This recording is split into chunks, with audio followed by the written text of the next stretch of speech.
Mm, yeah. Let's talk about it. I ain't trying to do nothing, no. The motherfucking ring.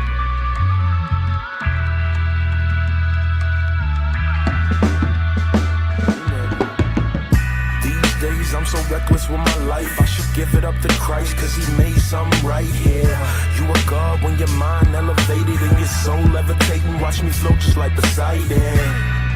I see better in the night when the light don't shine, tend to free my mind.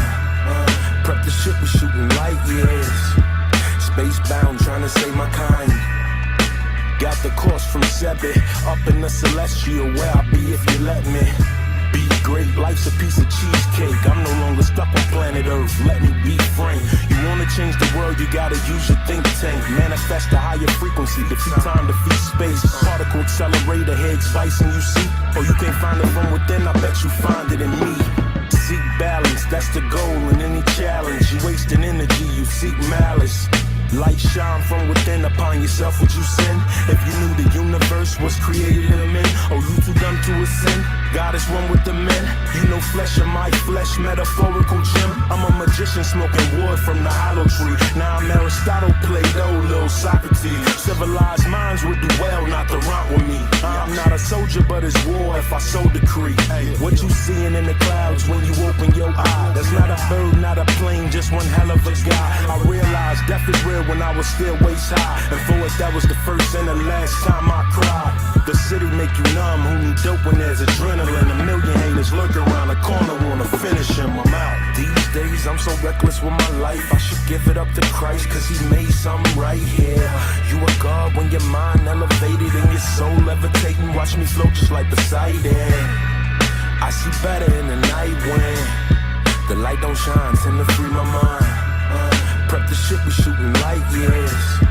Space bound, trying to save my kind. Back and forth, anxiety on the pendulum.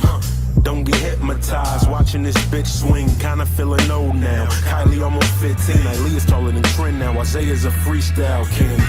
Alyssa's got my mother's intuition. All comfortable in the skin, and she really got vision. Just listen, limitations in life is what you dream will suffer, cause they dream small things. I know everything you are, you amazing shining star. Blessed the day my seed was born. All this rhyme amazing art. They gon' play it in the car, they gon' play it near far. They gon' play a piece of wall all through the boulevard. Too humble for keeping score, doesn't matter to me no more. I evolved to a different plane. God self, a la carte, what you want, knowing that you translucent. Where you from? You and me are not congruent. I'm a dumb. These days I'm so reckless with my life, I should give it up to Christ, cause he made something right here. You a god when your mind elevated and your soul levitating. Watch me float just like Poseidon. I see better in the night when the light don't shine, tend to free my mind. Prep the ship, we shooting light years. Space bound, trying to save my kind. God damn. Boy, spit. On some real shit. Metaphysical, something you can feel shit. I don't even know where the fuck I be going. Space bound, no motherfucking destination. Levitating.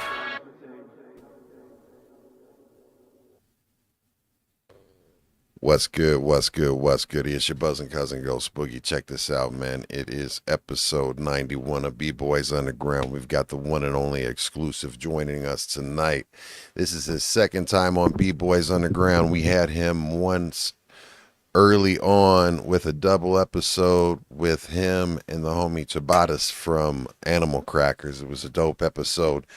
Exclusive is a great MC and very talented MC out of Chicago. This is going to be a great interview because he's going to give us an update on where he's been with us, or his journey that's gone on since he's been with us last, and the music that he's released and what he has plans for the future. So just need you to know, please share this out with anyone and everyone that likes underground hip hop, wants to support the basically a movement that started back early on in the early 90s as a radio show, and we've progressed, and now we're a podcast, and we are asking for your support. Yes, you all around the world, spread this out. We want to be a place where people can come together that appreciate real hip hop and come together and collaborate and unify all the underground communities throughout the world, so it's just no longer an underground community or like, communities based in the individual cities or regions. Let's unify. Let's continue to unite and do this thing that we love called hip hop, because this is our love letter to hip hop. B-Boys Underground starts now. And with that being said, we got the one and only G-Fresh and exclusive in the house. What's goody, man? How you doing, fellas? What's going on? Salute. What's going on? Cincinnati in the house. B-boys beat girls. Underground stand up. Let's have a good show, y'all. Yes. Let's have a good show. I'm glad y'all invited me here today. And that Ghost Bug said I could speak my mind and tell y'all about my spiritual journey. I look forward to doing these things. I don't think we do these things enough.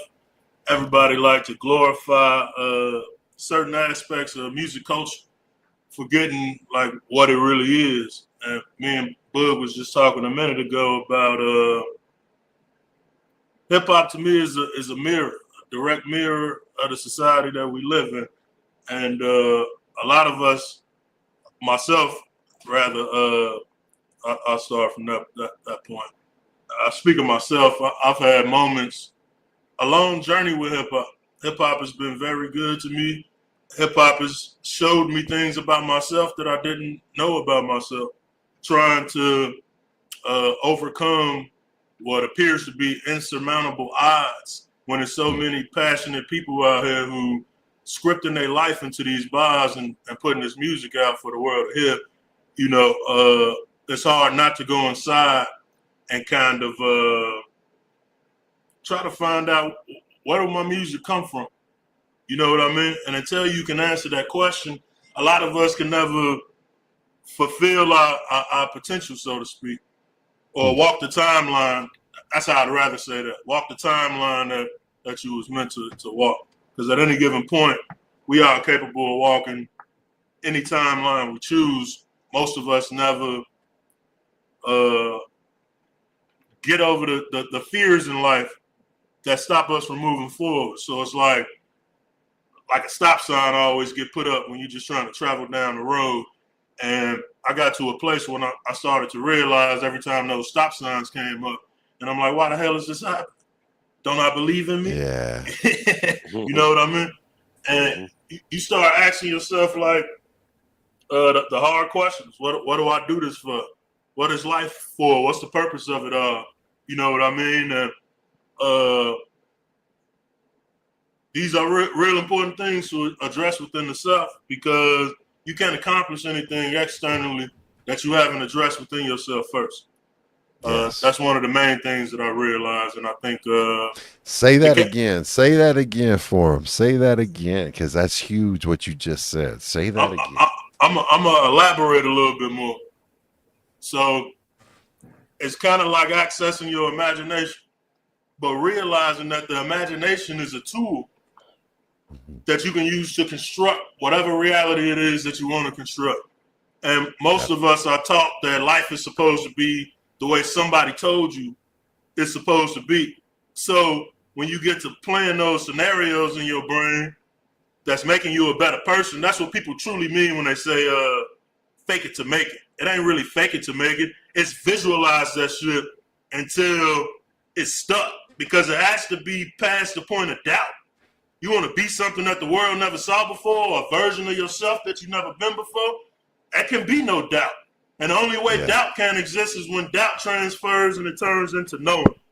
When something turns into knowing, it's like your body reprograms itself, and you got the drive or you can put forth those action steps to get it done, you know? Yeah. That's dope. My bad, I ain't mean No, You're good. Go so deep on that this, one, but this is, I really needed to get that out of me, though, you know? We like deep. Do not apologize, and please, by all means, look, we don't want to do the talking. We want you to do the talking. So please, by all means, the floor is yours and the stage is yours. But I do want to say I agree with that sentiment, and now more so than ever because of my journey myself. That yeah, you absolutely need to realize that whatever your mind, whatever your focus is, whatever, if you're focusing on negativity, fear, doubt, worry, any of that stuff, your life starts to course correct and go towards what it is that you really are putting your energy and focus and time into, in a way that you start taking steps that you don't even realize towards that path. So making sure that you visualize and even going into an outcome when, let's say, like this interview, right? I'll give you an example. I have to give myself and put myself in a mindset of how everything's going to go well. Yes, we are live.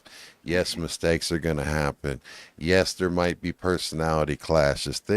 Stuff's going to happen, right? But you still visualize how you want it to go, be prepared, and that you're going to have a good show and go from there. And you have to do it. I have to do it for this because we're all putting ourselves out there, right? So and that same thing.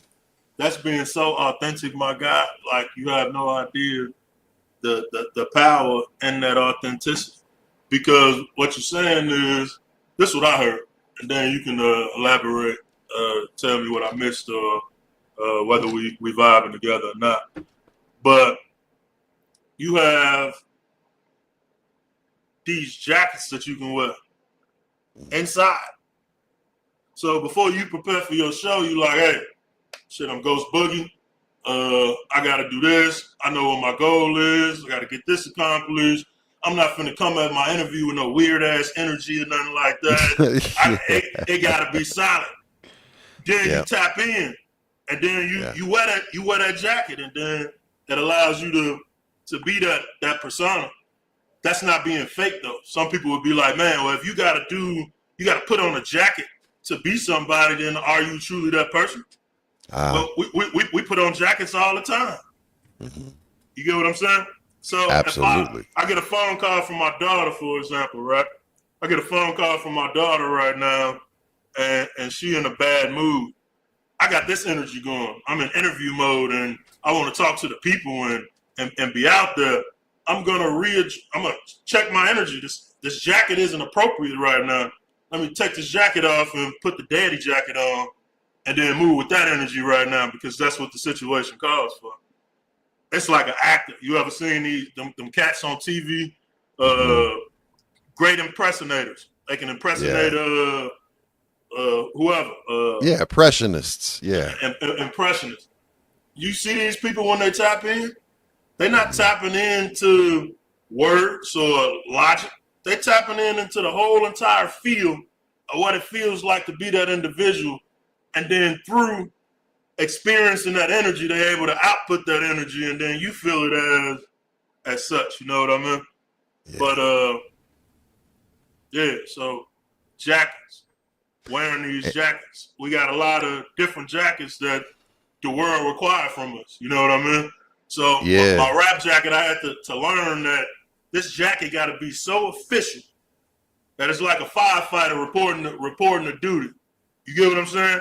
It's weight that comes behind this jacket, but we never designed the fabric correctly. It don't fit right.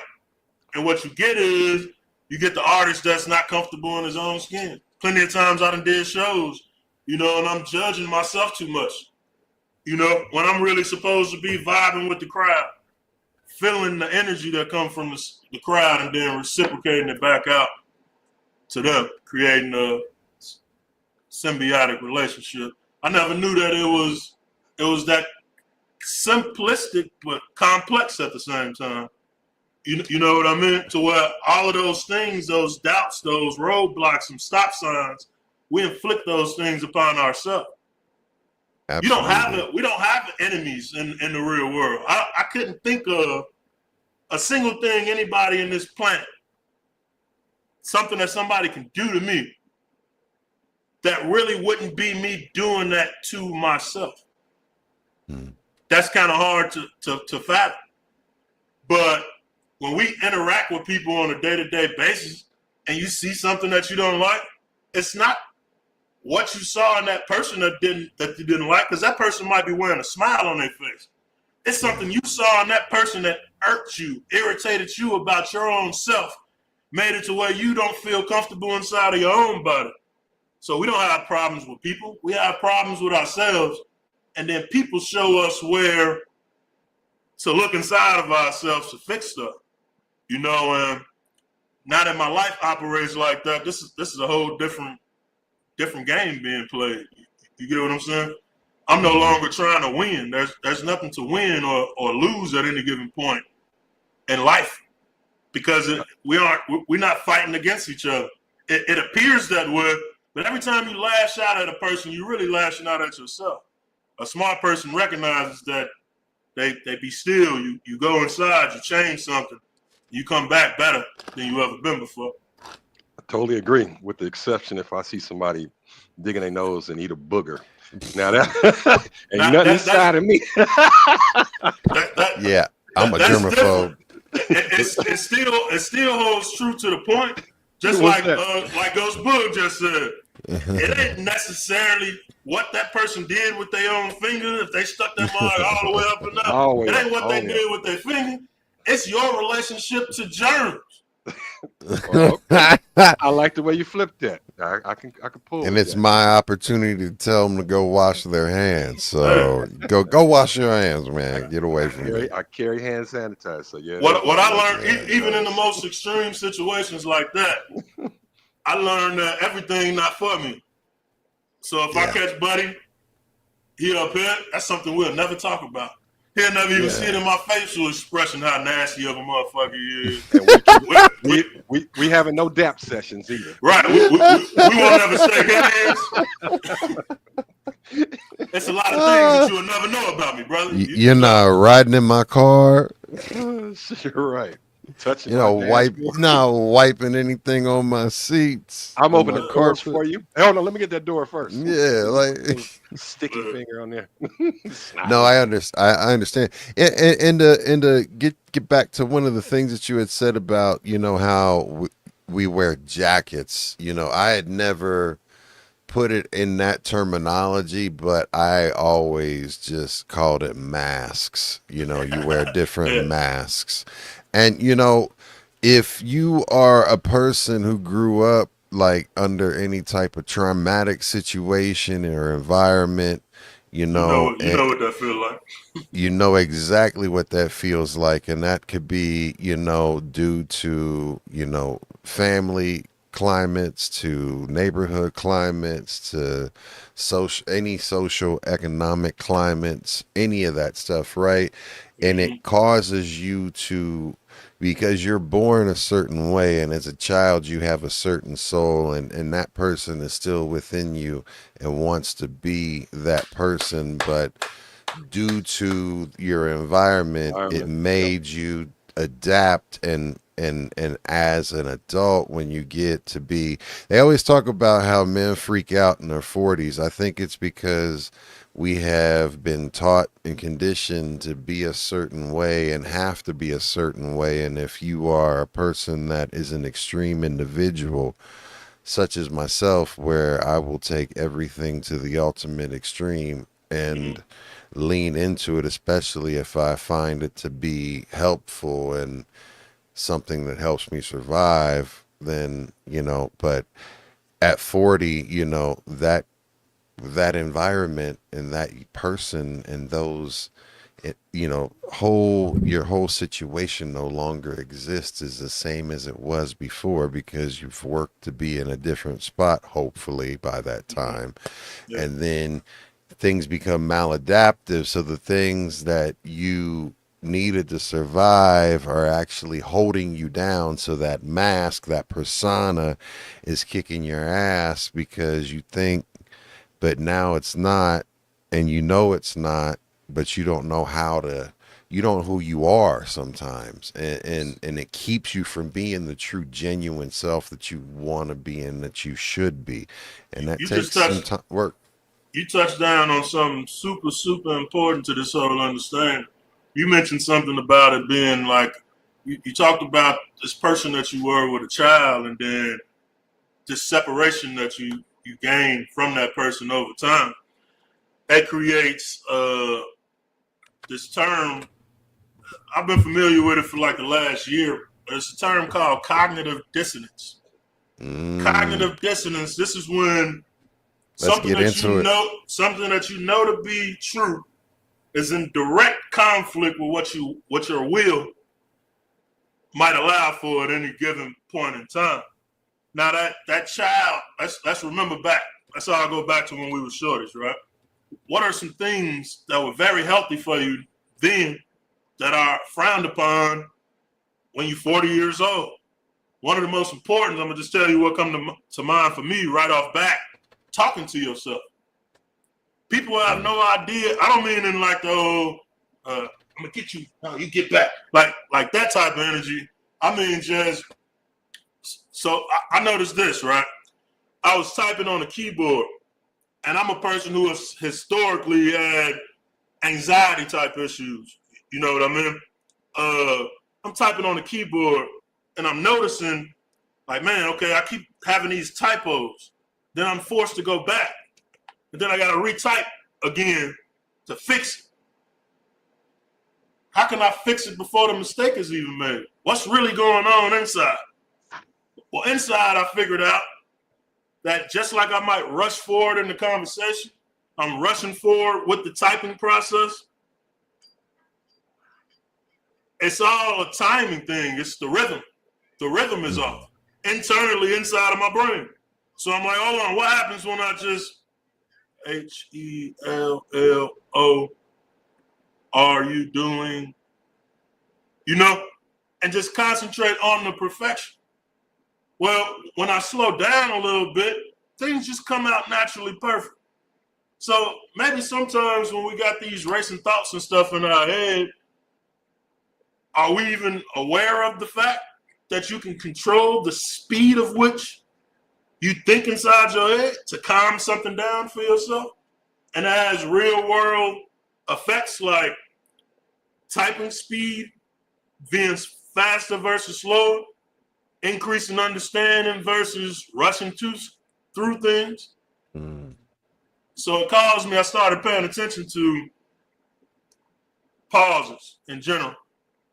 When people are talking to me, at what point is a pause, does it feel more than necessary?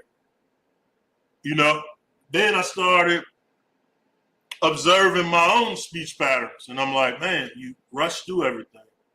You can't hold an idea without cutting the person off. That's got to be so disrespectful to the other person. I'm not intending to do this. What's wrong? It's a speed calibration issue.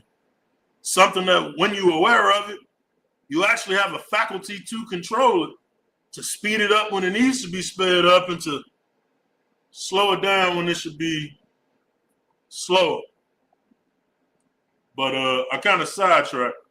No, you didn't. Keep going. Nah, keep going. I was speaking for a second about the inner voice as a child, that cognitive dissonance that gets created. The cognitive yes, absolutely. As we grow in age. Now I was saying, like, remember that child used to talk to himself sometimes. That was a healthy thing. That's how he learned everything that he knew about the world. The questions that he couldn't ask people type deal. You internalize those. He had a dialogue with himself, that made things okay, that allowed for that person to have understanding. As men, especially black men, we don't, I don't think we do that enough. I started purposely trying to have dialogue with myself again, because so much of your life is just on autopilot. But you can kick the autopilot, you can turn that shit off. And you can author every stage of your life, from how fast you want to process information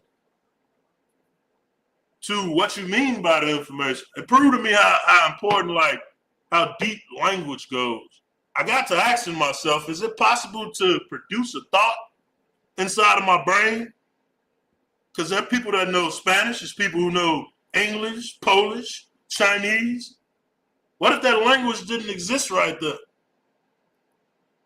Can I produce a thought without the language? Absolutely not. Yeah. Thoughts need language to even operate. So how could I ever be ashamed to have a conversation with myself when what's internal is definitely external? You have no note if you don't write the words in your head first. There is no song. There is no bar. Yeah. So I got to seeing things kind of from that point of view, and it changed like everything, bro. Like, to be 1,000% honest with you. I mean, that in itself is absolutely 100% true, and it causes a lot of people to, like, because if they're not self-aware and they don't understand why, like you mentioned anxiety, right? Absolutely 100% something. I mean, I'm a survivor of kidney cancer, right? I lost a kidney in 2020. I got this tattoo to commemorate I'm starting, damn it, I can't ever do that. Either way, I'm starting a kidney cancer awareness because my birth month is March, and that's the same month. So I'm starting a nonprofit on it, but it was because it's one of the main drivers of kidney cancer and renal failure and all of those things is stress, because of the increased cortisol levels that's dumping in your body, right? And so those things become maladaptive, like you said, and you're speaking to yourself, and you're trying to, what you really need to do is, when you become aware of something that you don't like about yourself, right? Or you may notice as you come to a realization that, hey man, I've got a lot of stuff that I need to work on. The key is that what was helpful for me, I'll say, and what they say, because I tried as one to say try to change everything, but you can't. So you got to start small. You got to, if you have one behavior or one thing that you are trying to work on, change just one. Start small, because if you try to fix everything overnight, you're going to fail, because you can't, it's too much, right? It's just too much, and you'll notice all of the failures instead of the victories. So small wins build momentum, and like, the traumas, the traumas yes. that we end up going through in life, that end up being stuck to us like that, right? They don't come into your life all of a sudden. Yes. Because it would have broke you when it happened. You get what I'm saying? They come into your life a little bit of here. Let's mess with your pride over here.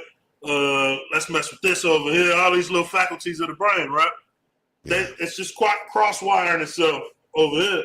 You got to unravel that shit the same way that it got corded up. You ever tried to unknot something? You can't start at any random spot with a knot. You got to find, the starting point. yeah, where can this loosen up a little bit right here to show me where the tightness at throughout the rest of the knot?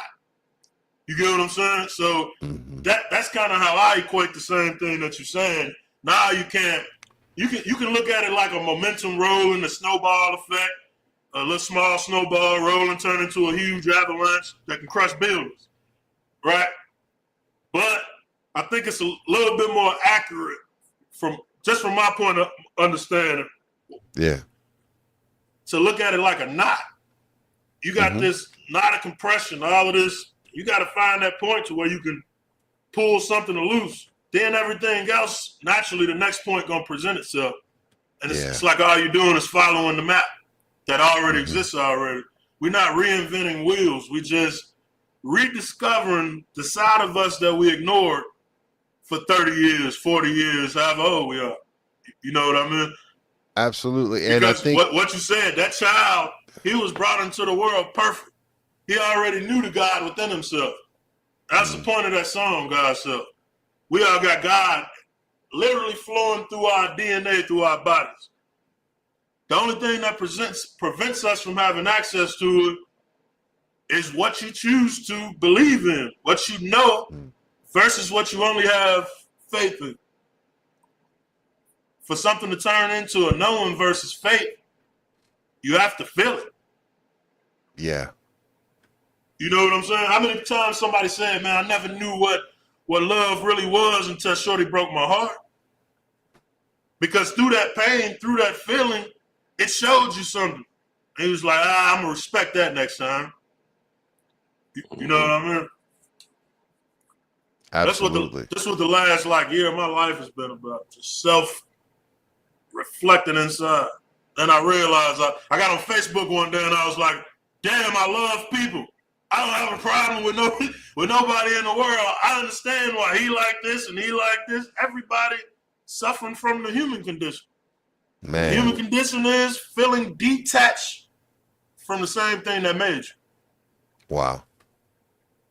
How could you ever feel comfortable if man, so I'm not good enough? That's basically what we tell ourselves our whole life. I'm not every good single enough. day. A doctrine that somebody else made and put in front of me gets to determine whether I feel worthy or not. Can I ask you a question? I don't live by that law no more. I don't believe there's any type of truth in that, you know? Bro, cause that one right there, I mean, if we just gonna be 100 and I'm gonna share something that I haven't shared on this platform before, is that right there, that belief right there is the belief that made me great at what I did and got me accolades and compliments from people and made me notice, because that I took to heart, but that at this age has destroyed. So dealing with that and over the last 5 years through the health journey and everything like that I've been on for the last 10 plus years, you know, it's one of those things that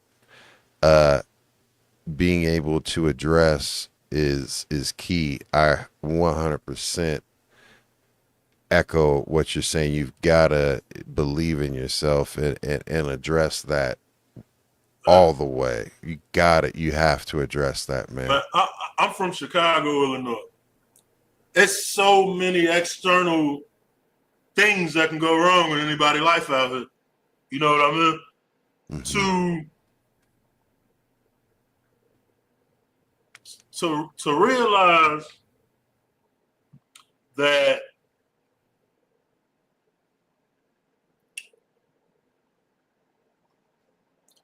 I'm gonna say this. It's kind of tricky because on one side, what do you stop doing when you really believe in something? You no longer question it. When you believe in something and you know something, that just feels super comfortable and very still. Knowing something, you're not really excited. When you're excited, that's not really knowing something. You're trying to hype yourself up into believing still. You get what I'm saying? So true knowing comes from a real still place. And I'm a very passionate person. I'm a critical thinker. So I put so much thought into so many different things about life. When you get to this point, though, you realize that the truth is not in the effort. Just because you want something so bad, you know that yearning?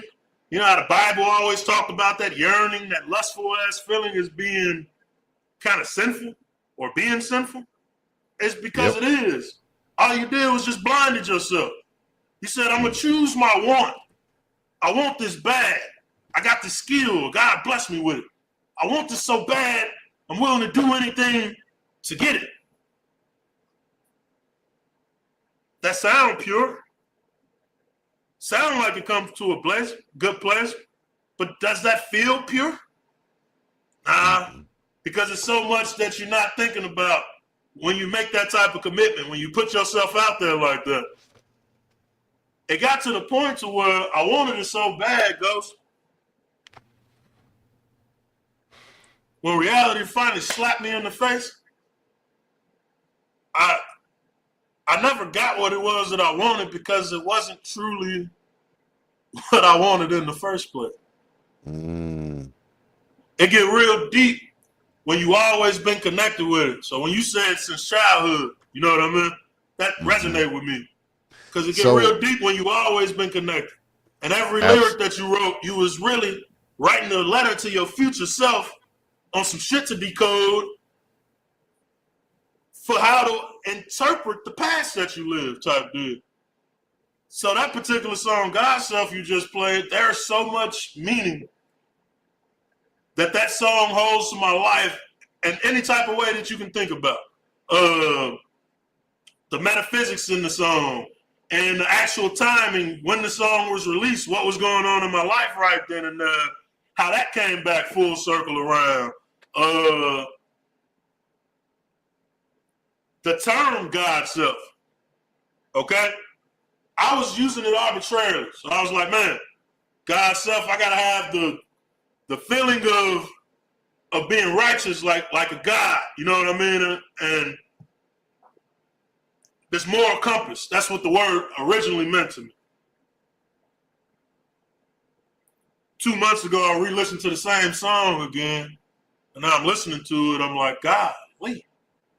Not only did you write something impactful, you encoded a message for yourself to once you graduate to this certain degree, you'll be able to see your life and your past, everything that you've lived already from a different light, a different perspective that you were never able to see it from. That's what it feels like. So a true awakening or true, when you living in alignment or really about your purpose, it rewrites everything for you. You don't have a memory of some shit that happened to you 17 years ago and go, oh, that shouldn't have happened. You see exactly why it was supposed to happen and call the thing that made you frown and sometimes cry inside become fuel for the biggest smile you ever wore on your face before. Yes. And that's my new purpose for rhyming. I have all of these little keys. They in the rhymes already. So it's not like I'm redoing something. Whatever it was meant for me to do, I've already been doing. I never respected the process. I never knew who I was. Then you meet yourself when you go inside and you're like, oh, I was here already. So what am I waiting for? Yeah. Nothing. I want to ask you a question in regards to two parts, because you just mentioned, you never knew who you were, and that something that smacked me in the face as well. But I want to ask you to take you back. Where or what started you on this path? Like, what was the event and how did you break through to from where you were blinded, as you say, right? Because when you were talking about that, I automatically heard love's gonna get you, KRS-One, right? This thing, love, right? I just I never knew how. I don't mean to cut you off, but you just mentioned the great. Like I've always respected KRS-One, but I didn't know the gems that he was really dropping, what it really was that he was saying, because there's always two meanings to something. You got the surface meaning, and then you got some shit that's only meant for certain people to hear. And I finally was able to listen to his music and felt like he was talking to me now. You know what I mean? Yes, the teacher, man, is always teaching. Sorry, no, please, please. No, I was just saying, basically, please take me to that point. Like, tell me what it was that, started you on this spiritual journey, and what was the event, or, how did you, actually see that you were blinded and knew that you had to change and wanted to, like, what was it? Tell that path. Man, I've been around so many people, right? I think it started before I even realized it started, because I had already wrote a song, not even just the God Self song. So that was my true awakening. But as far as, so there's two parts of it. One is you don't realize it's happening around you. And then the second part is when you become conscious of the fact that you have protection, so to speak, or this armor of God that guides us, that's available to us if we choose to listen. Mm-hmm. So it happened like this. I took a break away from music for a while, and I started a trucking company, and it's put me out on the road. So now I'm just out on the road. I don't like. Salute to you for that entrepreneurship spirit. You know what I mean? I can't say that word right now. Entrepreneurial spirit. Thank you. My mouth just, yeah. Son of a truck driver. So I'm like, you realize most of the country kind of empty. Cities are cities, and then the rest of the shit just land, So I'm out here in the land, and I'm starting to see God kind of in the formations of the rocks when I'm on the West Coast, driving through the 70 between Denver and Vegas. I'm seeing God in rock formations and shit. That's where I live, man. I get up in there. Not physically seeing them with my eyes, but I can feel this shit. You know what I mean? You feel it when you're up there in the Rockies, man. So I'm like, I guess that started introducing me to them, And then I was having a conversation with a family member. We was talking about something about spirituality, about God. He's a Christian. And we're talking about God.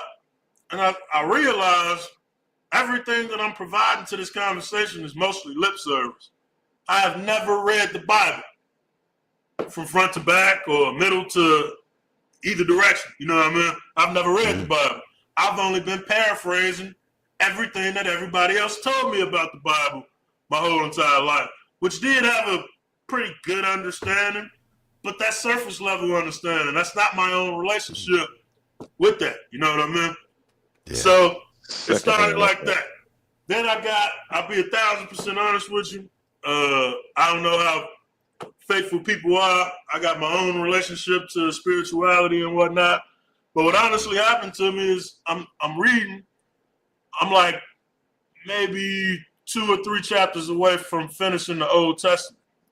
And as I'm reading the Old Testament, something just doesn't sit right about the text that I'm reading. Even if people told me that this is sacred and this is this and this is that, I don't feel like a God would punish the people that he made, force them to have to go through something to feel worthy enough to even exist type deal. So that caused me some cognitive dissonance. Understood. Then I stepped away from it. I'm like, man, I'm not going to disrespect sacred text. Why am I having these thoughts like it's something not right about this stuff? So I'm like, what else you into? I like science. Quantum physics is good right now. It's a big thing. So I started getting into quantum physics and seeing some things in quantum physics.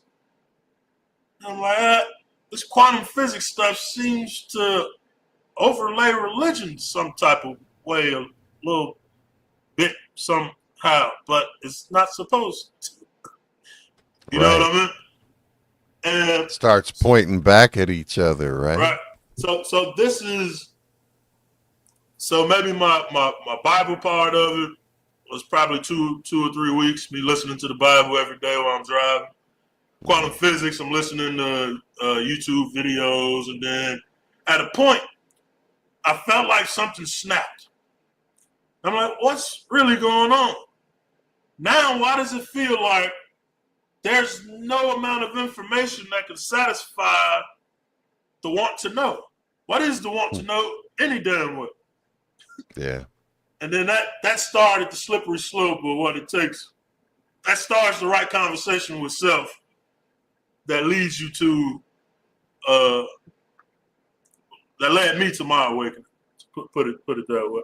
And everybody, what I understand about it, everybody's journey is going to be super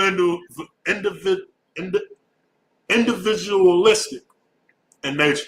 It won't be something that you can share with your best friend. It ain't going to be something that other people are going to be able to feel.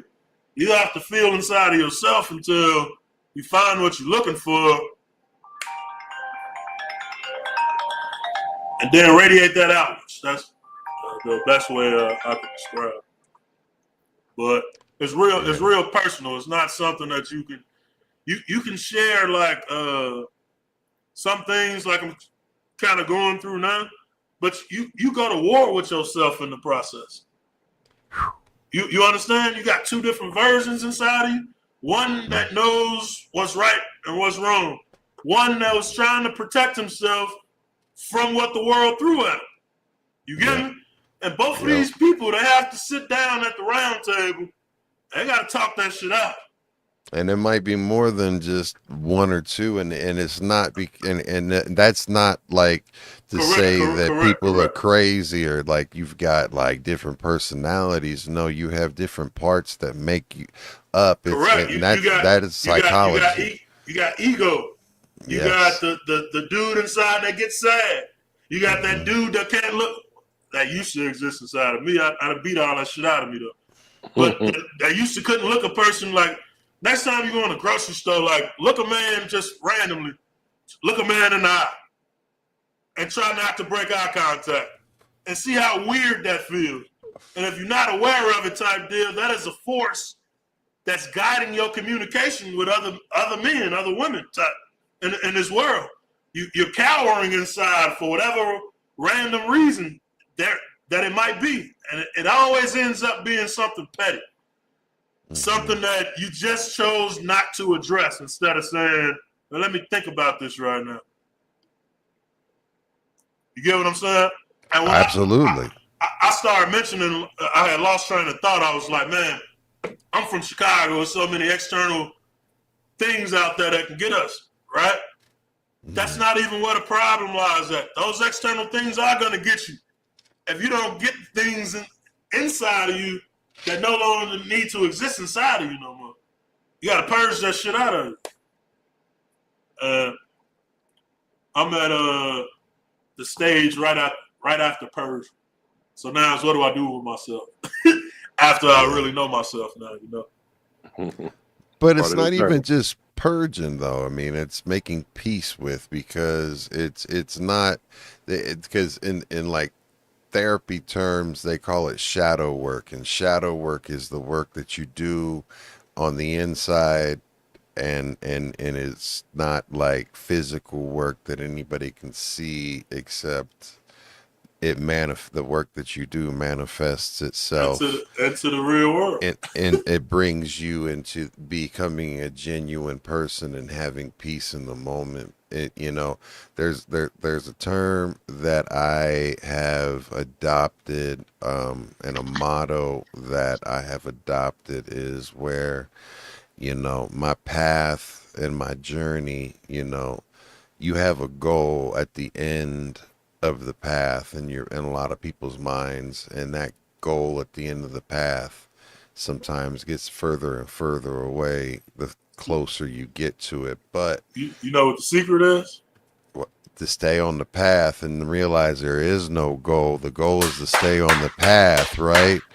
I knew we was on the same and continue the journey and not let it stop you, because when you become one and understand that, like, you've got even the manager side, child side. The manager's the one that protects you, the one that makes you get the screw face, and like, hey, it's the one that steps up, and whenever it is, it can put you in your fight or flight or freeze, right? People get stuck in 3 states: fight, flight, or freeze, right? Whenever it is conflict or anything, when people's cortisol levels get and up, and adrenaline gets up, right? And I'm a fighter, so it doesn't matter, like, but that's bad. That's bad because, think about it like this. Someone, like you just said, making eye contact, and you're sitting there, and, I'm going down, and I was like, why is this dude staring at me? And it's like, it's gonna make the average person uncomfortable, for sure. Like, I'm gonna be like, what's up? Like, you know what I mean? Like,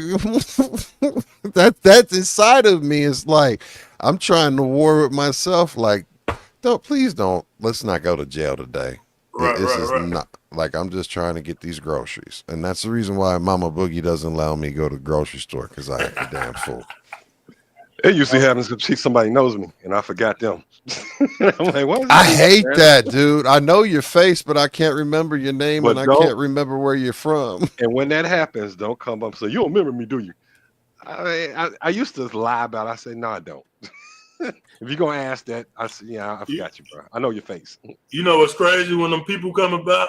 You know you was never supposed to even remember them. That's why we don't remember them.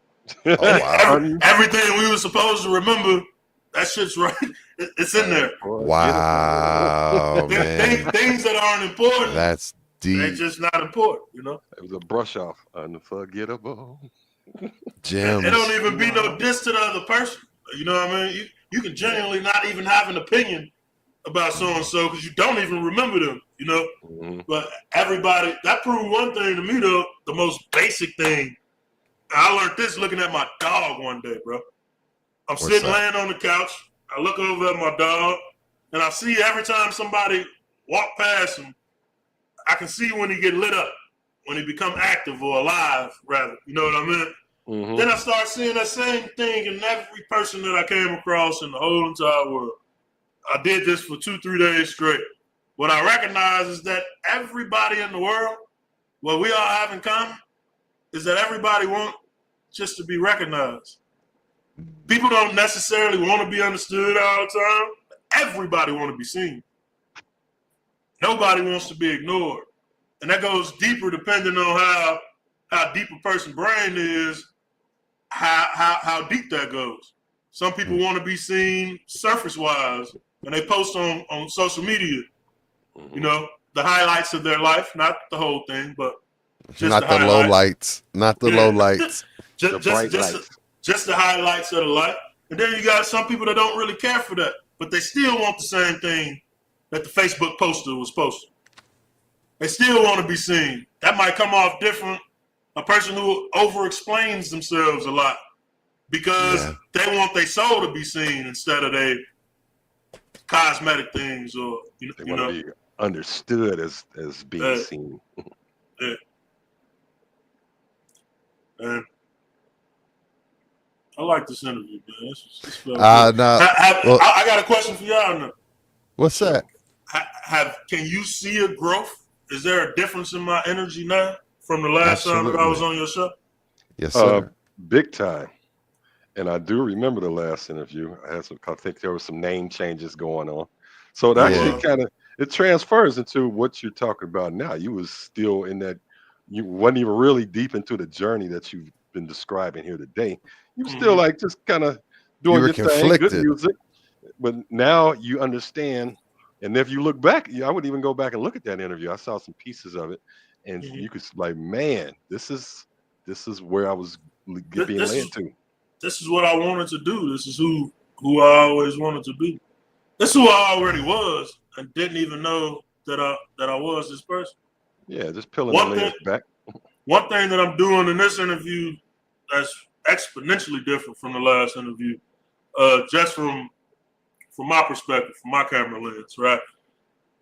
I can see you guys, and I'm looking at y'all. I can feel like this bond, like with counterparts, without going back inside and judging myself in any type of way, shape, or form. Last time I was talking to y'all, I was like, hey, am I doing the right stuff for interviewee type stuff? I don't know. Is my voice loud enough? Is it deep enough? Is it? How do I look to the public? Yeah. I'm gonna look to the public however I feel inside. That's what I realized. Yeah. The world mirrors me just like I mirror the world back to itself. Speaker of your camera lens, when you were emphatic and you pounding, your camera skewed a little bit off. So if you could center yourself up, you're good. Bam! Now we got you back. But I didn't want to interrupt because I was like, let's go, because I love and part of the live flow. But the thing is that this is what we really want to do here is do something completely different than your standard interview, and we appreciate everybody that's tuned in with us live. Much love to all the Oklahomies and everybody that's in here, man. The collective family, everybody that's pulled up and tabbed up. live. Share it out for us. Let everybody know. But man, what was I getting ready to say? Fuck. There was a point that I was making. Regardless of the change and everything like that, because you everybody should be on a path of growth.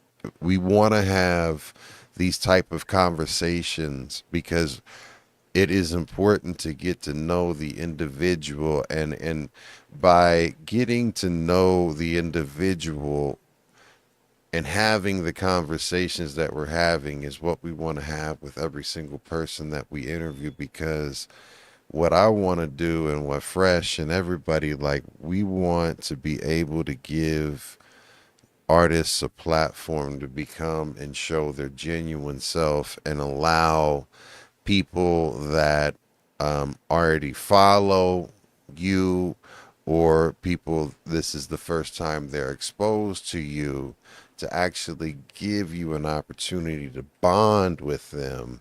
And for them who may not have given you a listen in the first place, but because of the interview and them getting to know who you are and express yourself genuinely, and not have some type of person that's interrogating you, like, and what happened on this and what happened on that. No, I just want to have a conversation about why you love music, why you love hip hop, why is this important to you, why are you doing it, and who are you? That's it. And having a real genuine conversation with a person, like a friend would be, like, as you sit down and I love talking to people and just learning about people, because if you don't talk with people who have different perspectives and walks of life and thoughts than you will never learn. If you just surround yourself with people that think like, you know what I mean, just a certain type of groupthink way, then you're not going to get any type of spiritual growth. That's all I can say. I call them color pencils. Yes, sir. Every conversation that I have with a person, in my brain, if it's just me by myself, I might only be able to sketch some shit out with that black pen. Mm-hmm. On my canvas, though, I want to have all the tools of expression that are available. I need some reds, I need some greens, some blues, everything. We don't hold every color pattern inside of our own understanding. Some fuchsia. Hey, I just got to give a big shout out. 1 second. 1, 2, 3, 4, 5. DJ Justice Ulysses just gave out a 5-piece gift subscription to folks on Twitch, and that's a huge support, because all of this goes towards the support keeping this channel on the air, because basically all the proceeds and funds that we raise on Ghost Boogie 66 live on Twitch is what we use to give the ability to keep this show running. And yeah, much love to you all. Thank you so much for that support, and make sure you follow DJ Justice. Super dope DJ, part of the collective. Much love. Thank you, bro. Thank you.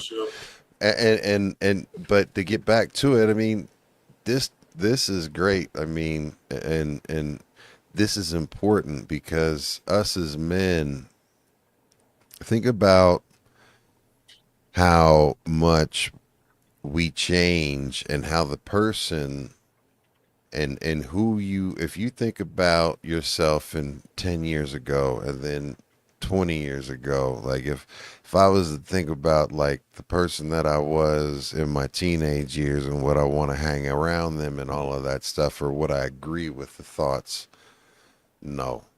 25, no. Like 30, like, I mean, but there's an evolution, because there's reflection in, like, man, all right, I can see why I was making those decisions at that time. I was doing the best I could with what I had, right? You have to embrace that, right? If you're truly doing the best you could with what you had at the time, that's what you were doing because you were living and surviving, right? But you want to get to a place of better understanding so you can go ahead and again, not endure the moment, but enjoy the moment and be present and not in your head.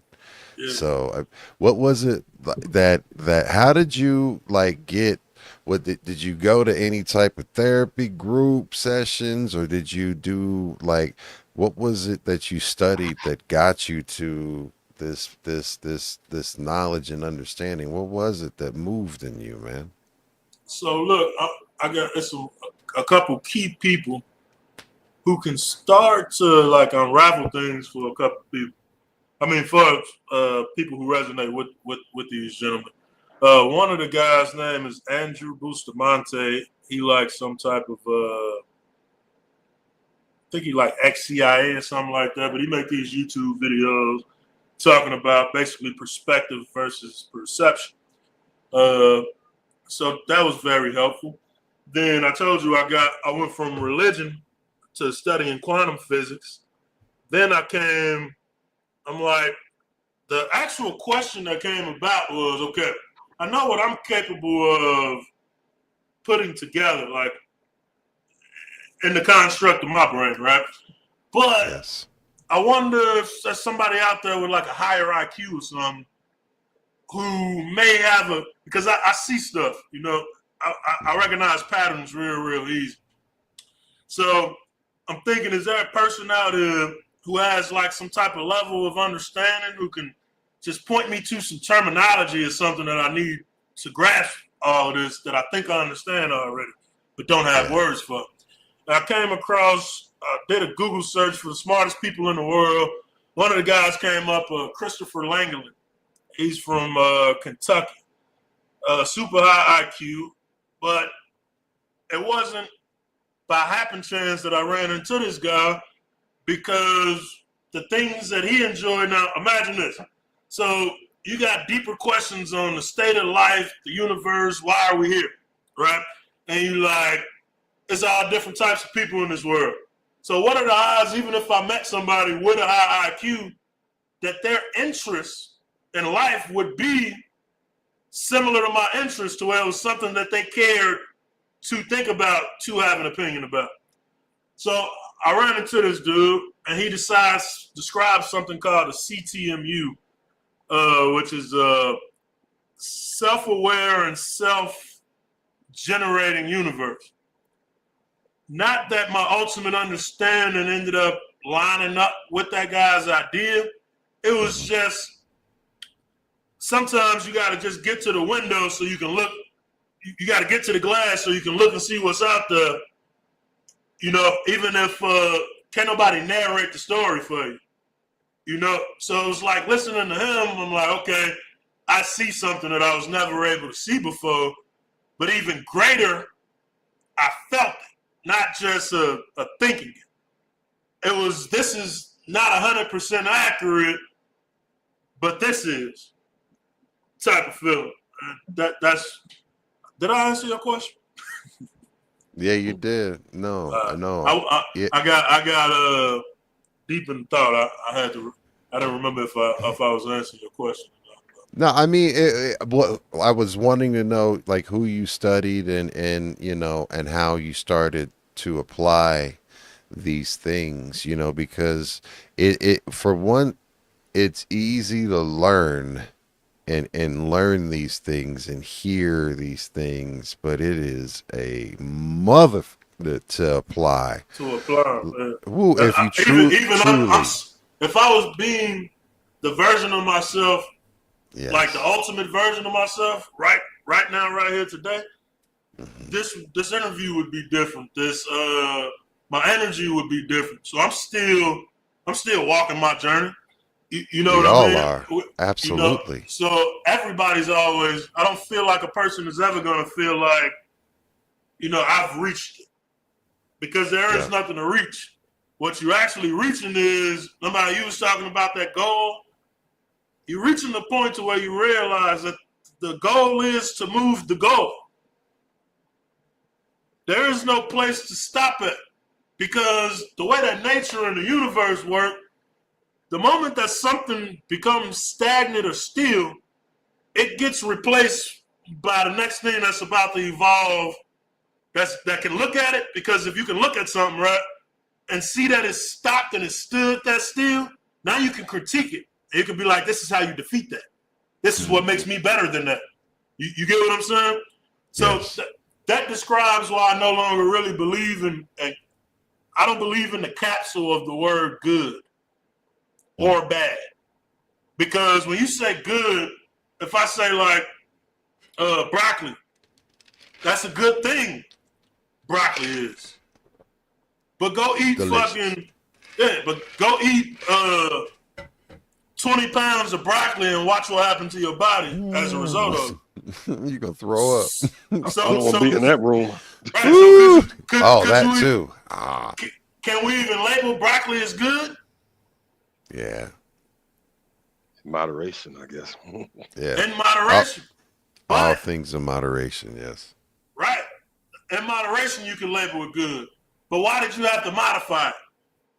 Why can't good just stand as being good on its own by itself? Because good is still perspective too. because good is a trick. Good is going to shift and change the moment that something tries to hold it. You get what I'm saying? Broccoli, for example. Yes. Broccoli tried to hold the title of good, but it's provable that broccoli can be bad. So are good and bad, are they definitive things? Or are they something to be looked at as something in motion, not as something that acquired a state that it's going to stay in forever? Yeah. It brings up the constant, a thing that comes up in like, I'm sure in like criminal law and stuff or in courts all the time. If somebody shoots and kills another person that's about to cause harm to their daughter, their mother, or somebody that they love, murder is wrong. We can all collectively agree as a people type deal that it is wrong. But is there a time when it is looked at as a good thing? Absolutely. If it saves somebody, if it saves the life of something innocent that wasn't a part of whatever that was. Mm-hmm. If you get what I'm saying. So that alone, being able to look at broccoli and know that it's not good because it can be bad. I can't label it as permanently good. Right? So is good even the thing to strive for? Or are we really in pursuit of excellence, which doesn't describe a static state? It decides something that you put effort into maintaining all of the time. Mm-hmm. And that changed everything for me, man. You can't understand that and not see the beauty in the world. So how does that Then change your... I came to a realization. That's another thing. My apologies for interrupting you. Please go further. You never really hear of the case, right? You have all these crazy ass people that have existed in time, right? Yeah. History's talked about I don't even want to name to empower these people, you know? Yeah. But all of these bad actors that have existed through time. Yes. These people perform bad things, but when the psychologists actually are analyzing what's happening inside the brain, nobody truly has what people would consider to be an evil heart. When people do bad things, they consider themselves rectifying a wrong that was done to them in some type of way, shape, or form. Even the most gangsterest person out there, I don't believe in the person that goes out there and be like, I have no desire or care for human life, and just out there just really like that. And when you do run into that person, I think it was a case like that happened in I think this was Memphis, Tennessee, about a year or two ago. Some type of crazy string of senseless murders happened in Memphis. But that is a rare exception. Most people have justification, things that they tell themselves inside, which tells me one thing. Nobody wants to be evil. everybody is just separated from the thing that makes them good. And there's different degrees of separation. Just So, Delicious brought up, say that, or maybe they're insecure about like some things too. That can be absolutely insecurities manifest themselves in ways that people lash out and absolutely. you know But and present themselves. even that insecure person, they still was afforded with the same thing that everything that was created is afforded. You afforded the feeling to know, and you ignored it, and you acted anyway. Some people so far gone into that cycle, ain't no coming back for them. Well, Not through standard practices, but I do believe that there's hope and that everybody can be saved. Yeah, see, and Just Delicious said, while it's super aligned with everything you're saying, at the same time, I come from this place where my father did some really horrible shit, and my brother died as a result, and I don't believe I need to forgive my father. And you know No, what? You are it's not. absolutely, you do not have to forgive your father. You do not have to forgive your father at all. You have to become at peace with what happened. You have to forgive the version that lives inside of you that still has to be affected by something that doesn't exist in the now. Yes. We can look at any particular thing that happens in our life, and I mean this with all sincerity in my heart to that person that just brought up that issue. I promise I have no desire to make light of your situation whatsoever at all, and I totally feel for a situation like that. But your power is inside. That external power that you give that moment, that trauma, that was then. And at any point in time, we can go through the healing to have that to there's a very specific word, transmute that grief into a fuel for the betterment of your life, instead of it being something that holds us back, being another one of them stop signs I was talking about earlier. Life goes on. We have to keep moving. Go ahead, please. Again, I say that with all awareness of what's coming out of my mouth, and I hope it comes out as sincere as I mean. Yeah. And let me echo to just Delicious, like, what I will say is that what you experienced in your life is not just like, people throw a lot of these terms around in a jokingly manner, but PTSD is real, but there's also a thing called complex PTSD. And what you experienced is an event that, probably, and has stuck with you for a long part of your life by a person who was a person that you looked at as your ultimate protector, and it hurts. And as someone who personally has gone through a journey in that similar vein, not the same but similar, it is very difficult to become at peace with, and you have to, again, like we were talking about earlier, for me, I will speak from myself. I am still, doing a lot of work on that part, and work on it daily. And I had to realize how I thought that I was not ever going to, expose my children to the things that I had to face and do. But by my own inabilities to address those maladaptive jackets, as Exclusive talked about, or I said masks, right? Those things that protected us, you know what I mean? You think about these armor that you built up. I challenge everyone. It's a ridiculous ass book, and I was mad as fuck when someone told me to read it. But it was called The Knight with the Rusty Armor, and I can't remember who did it. But it's like a very deep, like it's a guy who did a lot of writing of therapy and stuff, titles, and just check it out, because basically you put these things on and all of a sudden you realize you can't take them off. You got comfortable in it, but then you start getting uncomfortable with it. And that's what it is, because I was impacting my children in a certain way. I was looking at them, and I'm even becoming more aware of it, because, you know, the more I work on myself, the more I'm leaning into how much I actually enjoy people, like you said at the beginning of the interview, right?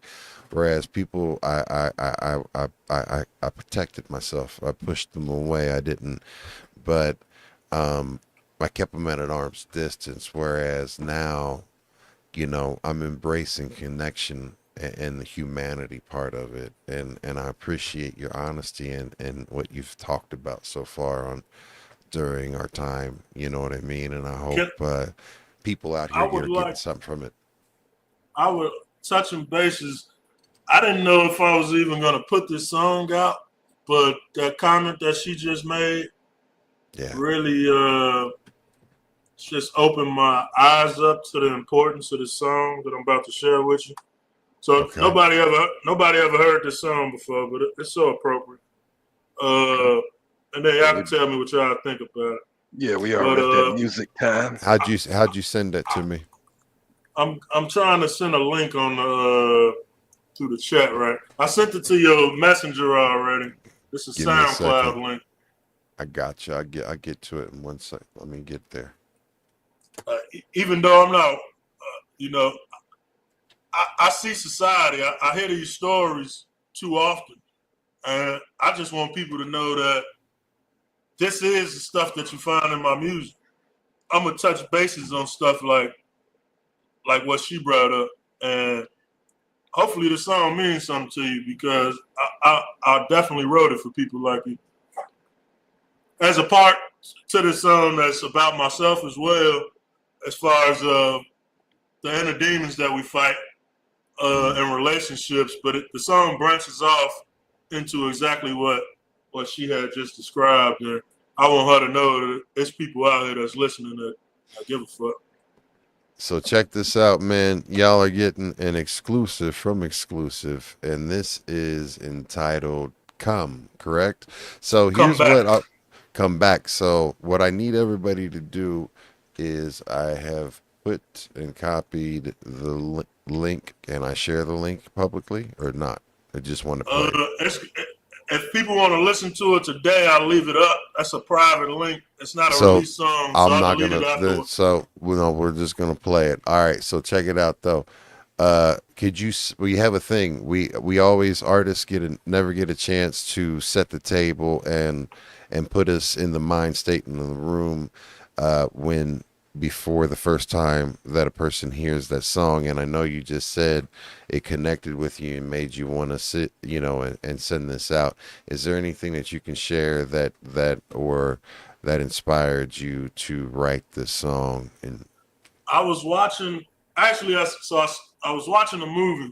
Sometimes I write while I'm watching stuff. I kind of like break my attention and then come back to it when commercial break come on or something like that.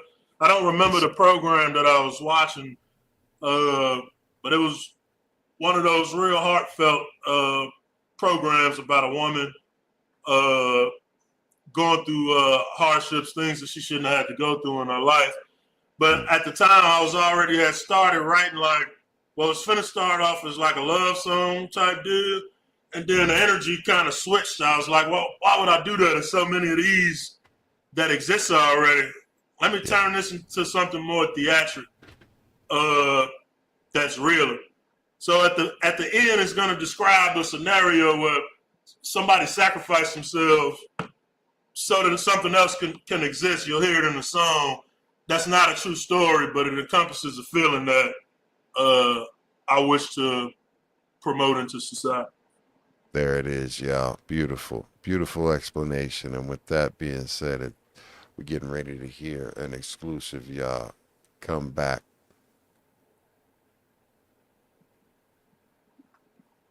If you go away, maybe I don't mind. Am I lying? Where are you? Come back. Every What the fuck is going on? And if you go away, Babe, baby, I don't mind. Long I'm on as you phone. come back. Every time. I'm lonely and I miss you. You blocked my page to protect yourself from the rage when it's same when I couldn't kiss you. I'm dependent, I got some issues. No, I don't. Text back, I'm suicidal with this pistol. His house isn't a home, it's cold, feels like an igloo. Blunt ashes cover the stove and my soul is sick as the flu. I'm compulsive and can't control the convulsions. Nobody ever taught me about love, sick and emotions. Burned your name on my flesh with a many torches and scissors. Daydreaming about how your day went, then I pictured you with another nigga. I can't sleep, I've been up for over 3 days. Sleep deprivation makes the mind do dangerous things. I'm hearing voices, you telling me about choices. I'm on my second, fifth of Douce, my body's poised. I Zelda 100K to charity, you always wish I give more. Money means nothing when I don't wanna live for it. This is it, brain and body bout to quit. I grab the blick and go live, I'm with the shit. Cock the slide back, sweaty palms, moisten the grip. Incoming message, I answer for Lil Sis. She says, hey, stop, there's a video I need you to watch. She said her sister got arrested for killing her pops. What you mean, she hit it well, all the shit they used to go through. Guess she just snapped, the past was fucking what I meant. She was molested as a teen, damn, my heart just dropped. And her mother did nothing to get him to stop. No visitors up and counting, she on suicide watch. I gotta see Bae, I know she needs me a lot. Judge hit her with no bail, I paid the lawyers a knot. We in this shit together, baby, you just gotta hold on. You was the victim, no jury would show remorse for him. You pregnant with my seed and I'ma be the man you hope for. Your smile could light a room, would always put me in glow form. I feel my soul's torn, I can't breathe, this is not normal. You wifey type, my only regret, we ain't make it formal. I know everything you are, so I feel your torment. Got a plan to get you back by the morning. I confess to all the sins that gave me life plus 10. So when you love someone, that's when the fight kicks in. I sacrifice for your flesh, just turn my son to a man. Teach him to love from the heart, where the passion begins. Make sure he writes me, let him know I'll always be his best friend. Tell him press up those gems, the biggest flex is a pin. Make that a weapon, you win. Bless your every attempt, truth don't require defense. True love is immense, it's alright to move on until I see you again. We are one in spirit, I'm your sword of defense. This here is divine, not for the mortals of men. If you go away, Hey, look, baby, I don't mind. don't feel no type of way about this shit. Come back. You gonna be blessed through me, I'm gonna be blessed If through you you. go away, We are one. baby, I don't mind. Long as you Just hold it down. come back. Every time, ooh. Man. But I felt like that was different. Man. Put your pen on that one, man, and that beat was lovely. Boy, that was I liked your wordplay. Man. Your cadence was on point for that. And But the it's message like- was dope. Now that we talked about it, let's go through the intricacies of the track. So it started off as a guy, so the girlfriend just left, right? And he don't know why she just left or nothing like that. She just up and disappeared. He assuming that it got something like we always do, because everybody's self-centered. So you think that things are involved, that you're the cause of everybody's pain and some shit like that, right? So he's thinking of, what did he do? What did I do? I miss my baby. Yeah. You know, he been through it. This is actually a true story. Like, it's been faded off type deal, but that piece of the bar, that's something that I really did. I was loving my baby mama type deal. And I was a kid. In my brain, my youngest, my oldest was born, I was 19 years old, I believe, right? So I'm a kid type deal. I'm gonna prove to my baby I love her. So I'm sitting, I got the blunt in my hand type deal. I'm like, this is how much I love you, baby. And I put her initials on my arm type deal. So I don't know how many people can relate to something like that, but it's something that I personally had went through. So back to the story. So it's touching bases, so he think that it's got something to do with him. He's showing his weakness. He looking into the mirror. This situation ain't got anything to do with you, but it exemplifies the weaknesses that you have within yourself type deal. So he looks inside. He like, well, she don't want me. How many people are like this in society nowadays? I'm just pointing out that things might not be what you thought that they were all the time. When people get so caught in these different emotions and think about checking out this motherfucker, you know what I mean? So I highlighted that in the track. This dude get on FaceTime, he about to do it. You know, the sister call of the girlfriend, she called and said, hey, this ain't what you think it is. Here, watch this video before you do that. And she just got locked up. She killed her father type deal. But what happened? He had turned around. He had been touching them little girls or something. She snapped the fuck out and did that to his ass, right? And then it put me in the mindset like, okay, how would I feel as the father or as a person? Let's add another twist into it. She could have been pregnant when that happened type deal. Mm-hmm. How would the knight in shining armor, how should the man respond? How can he be there for the girl type deal? And the most romantic thing, the most beautiful thing that I can think of was to accept her charges for her. Spent the rest of his life in jail as a sacrifice for his love and for his son that wasn't born yet while she was incarcerated. How my brain comes up with these things, I don't know, but you know, sometimes the spirit just tells me to speak some stuff, you know what I mean? Mm-hmm. Yeah, man. Wow. It's deep. I mean, it's this stuff, you know, this is what real life is, and these are the things that actually, you know, cause people to, you know, hurt people, like you said, regardless of, you know, you said it perfectly, because we don't want to give anybody's names power, but the evil actors that do the things that they do that we sometimes can't understand, they either feel justified, insecure, hurt, you know, conditioned that way because of a child. And there's true mental illnesses out there. You know, I know plenty of narcissists and have experienced and been around them forever. And there's personality types. You're around artists. 80% of the artist community is narcissistic in nature, but I didn't say that though. But hey, but I mean, but that not some not of them will say that. I mean, that's part of being an artist. Yeah, exactly. But I think that also it's not there's people that come from a genuine spot and they're not like bad, evil. There's an evil there's an evil side of that, right? And mostly that you can follow whatever the prophet is. That's what that evil part is, you know. Yeah, exactly. You can follow the money trail and find it pretty easy.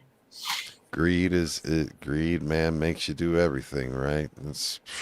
But I do appreciate y'all listening to that for me. Nah, man, I love that track. I want that track. I've never shared that with nobody.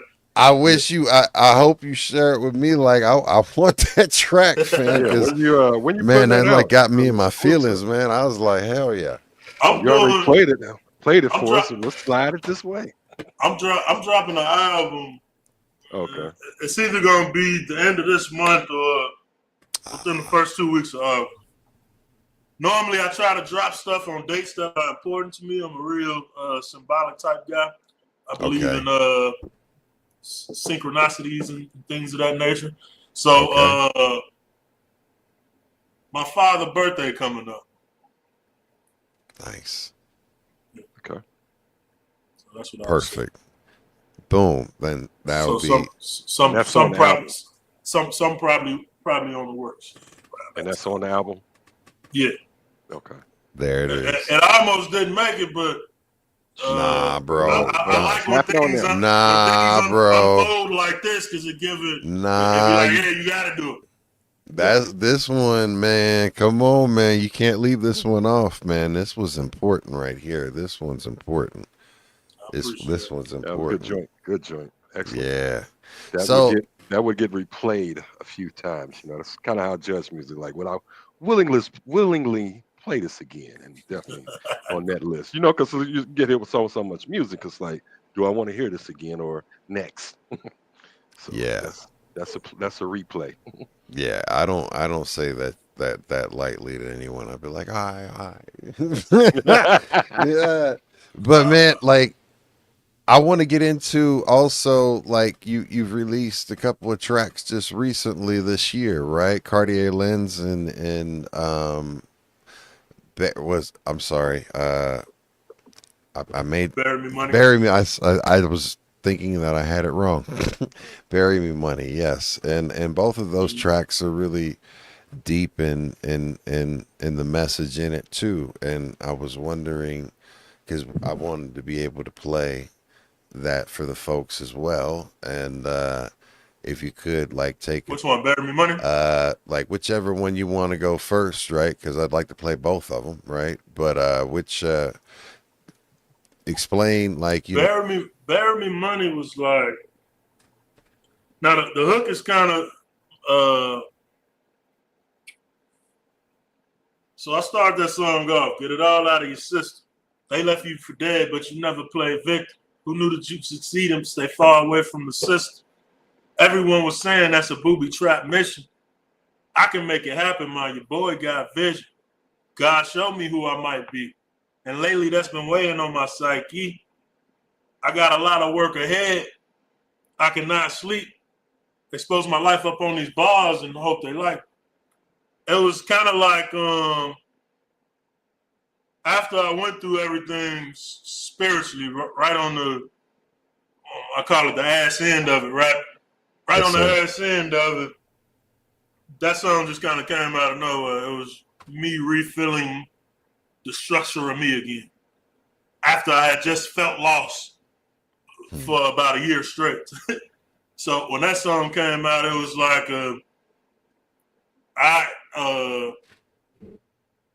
let's do what God called me here to do. I've had this, and I think it's perfect time. I want to talk about something. Let's do We it. got this thing in the black community. I don't know if people really aware of it or not, but everybody think they want money. Real bad. You know? But the black person's relationship with money is screwed a little bit. Not all of us, some of us. And I just so happen to be one of these people affected like this. But it's like you want to make money, but you spent your whole entire life demonizing money. Rich people don't have a soul, or, that's just a stipulation on people who have it, on how much they should be doing for people that don't have it. So it kind of puts cognitive dissonance in your own brain because you're like, well, if I go and I'm great and I accumulate this bread, I've told myself my whole life that there's something negative to being an accumulator of wealth and abundance. Mm-hmm. That was really a pattern, something that I was not really aware of. You have to feel it. You have to, the topic of money has to come up, or a decision for you to be involved in some money that you know how to make has to come about. And then you have to examine your relationship with that. What is that feeling? Why do I get a cautious feeling when it comes to me succeeding and me being somebody in this fucking world?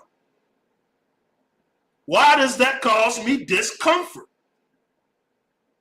Is it that I never felt worthy enough to receive things? Then how deep does this go? Mm-hmm. Man, somebody hand me something. My daughter, my wife type did. I'm recognizing I got a weird ass relationship with accepting a gift from a person that I know love the fuck out of me type did. There's no reason for me to question the intent of the giving. You get what I'm saying? Nothing's being asked in return. I was uncomfortable receiving anything. Compliment. That problem. Gimme. I had that problem for a long time. That's And interesting. I've seen when it you before though. when you see it, you can see it in other people. You know what I Mhm. mean? I was just one of those people that was affected by it because of that word "good." That container of the word "good" we was just talking about. Me trying to figure out some type of way to quantify what I know my spirit to be, if that makes sense to you. Trying to put it get real deep, y'all. But yeah, I wanted to say that. If you one of those type of people that got a weird ass relationship with money like that, you are not alone, and it's some psychological shit going on up there that we need to unknot to rechange our relationship with wealth, abundance, love, and respect in general. I Mhm. Because think if all of us, we want it, but few of us really feel like we deserve it. And the reason why is because of those external factors. You're always looking for something on the external to validate. I came across that phrase so many times. I've heard it my whole life. Nothing external brings validation. It's hard to really grasp or feel what the fuck that really means, though. You know what I mean? Like, that sounds good. It sounds like something actionable. yeah. But, like, to really feel that is something entirely different. That's bigger than just words. That got a whole frequency behind it. The one thing I would say, I know you were saying that, specifically addressing the black community, but, growing up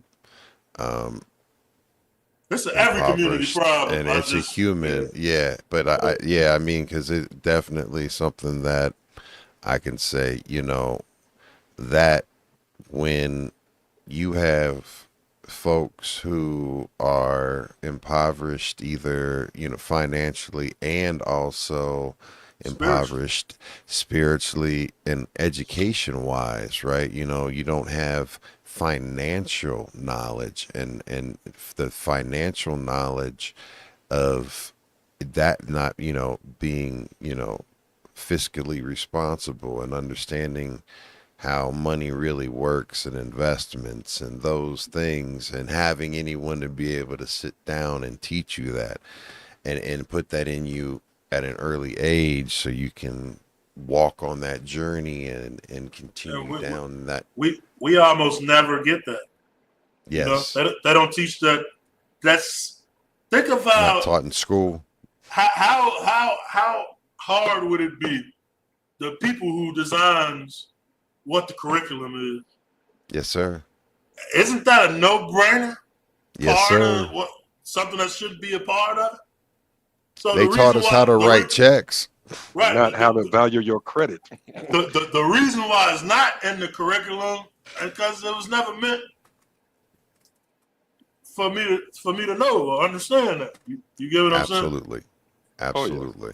Definitely with that in the thought, mentality, because they can it's capitalism. So you capitalize on other weaknesses, take advantage. So if you don't know, but I know, there you go. I ain't never heard that one broken down like that. I love that. Yeah. Throw it in the next round. Give me a footnote. First. Well, yo, we're getting ready. I like that. We're gonna get into this track right here, "Bury Me Money," yo. Like, I love this. Has been a great conversation. I hope you're having a good time as well, man. Here we go, y'all. And this is on all streaming platforms, so make sure you get and stream this. I'm gonna use the restroom while you play this joint. Yes, sir. Yes, sir. Let's see here. It's being silly. Give me a second. Here we go. Since we're live, Right. I want some cereal now. Is that cereal? You said you want cereal. Like, wow, man. I saw something back there. This guy right here always wants some food. There we go. "Bury Me Money," y'all. Yeah. Get it all out of your system. They left you for dead, but you never played victim. Who knew you would succeed and stay far away from the system? Everyone was saying that's a booby trap mission. I can make it happen, man. Your boy God showed me who I might be. And lately that's been weighing on my psyche. I got a lot of work ahead, so I cannot sleep. Expose my life up on these bars, hope they like me. I hope they like me. You ain't never show me love the way you say you do. Why you threw the shade at you? Half the reason why I hated you. You a bad habit, love, but I hate I do. I know you feel the same way, love and hate it too. I was trying to make you jealous and that never faded you. I be indulging in the gossip, I'm a fucking hater too. Look at Mr. Petty trying to stay away from you. I'm addicted to the game, loving how to paper move. Bury me slowly with a whole lot of money. Don't need none of these hoes who only want me for something. Stay on my toes, cause I'm a blast before running. And you'll get exposed if you come at me for nothing. Bury me slowly with a whole lot of money. Don't need none of these hoes who only want me for something. I stay on my toes, cause I'm a blast before running. And you'll get exposed if you come at me for nothing. Skip the talking with the walking, then we locked in. Money speak a dialect that I can comprehend. I got OCD, we talking money counting. Plus I got a rhythm, keep the booty bouncing. Trick all up my sleeve, I turn 2 to 3. Fee plus fee no free, that's catch psychology. If I can't eat or breathe, then this life ain't meant for me. Yeah, I know that I'll be judged at the gates when I leave here. Marching like the Romans, calling shots, I am Caesar. How can I hear all the shit they yelling from the bleachers? I just dropped a full syrup in the 1 liter. Think I'm scared of ice and make the flight seem easier. Alright, tease the night, that's a meteor. She just opened wide, big pipe, I was feeding her. I reciprocated all night, I was eating her. Never satisfied, time flies, I get bury me slowly with a whole lot of money. Don't need none of these hoes who only want me for something. Stay on my toes, cause I'm a blast before running. And you'll get exposed if you come at me for nothing. Bury me slowly with a whole lot of money. Don't need none of these hoes who only want me for something. I stay on my toes, cause I'm a blast before running. And you'll get exposed if you come at me for nothing. Bury me slowly with a whole lot of money. Don't need none of these hoes who only want me for something. Stay on my toes, cause I'm a blast before running. And you'll get exposed if you come at me for nothing. Bury me slowly with a whole lot of money. Don't need none of these hoes who only want me for something. I stay on my toes, cause I'm a blast before running. And you'll get exposed if you come at me for nothing. Bury me, money, man. I like that. Like the hook. Like the music, man. I wanted it to have like a sacred feel to it, you know, so that my relationship with abundance and wealth can change, you know. Tight work. Yeah, man. I was vibing out to this one earlier, man. And then as the most recent release you have is Cartier Lens. Like, tell us about this one, because this song's very, very, very, very deep, and there's a lot in this one too. So if you could break this one down. This song originally, remember I told you I'd be writing letters to myself for me to decrypt them later, right? So this song really started off as a war cry, to be honest with you. That last time that me and you had interviewed here, basically I was in a situation where I ain't gonna call it a label because this was my own label. So this is my own self-sabotage, just having like the wrong people and the wrong energy around me. And this song was me reclaiming my power in the situation, stating what I will not tolerate, you know, as a man, and just getting into it, you know. It's on one hand is a proclamation, and on another hand is me being probably as vulnerable as I can be on the record, because to point out ways in which somebody wronged you is also to, you know, lay your heart out on the line, you know. So a lot of that happened in the song, but the overall tone of the record is sort of aggressive, but deep thinkers they can hear through the aggression and hear what the real purpose of the song was. Absolutely. Well, this one right here, y'all, you're ready.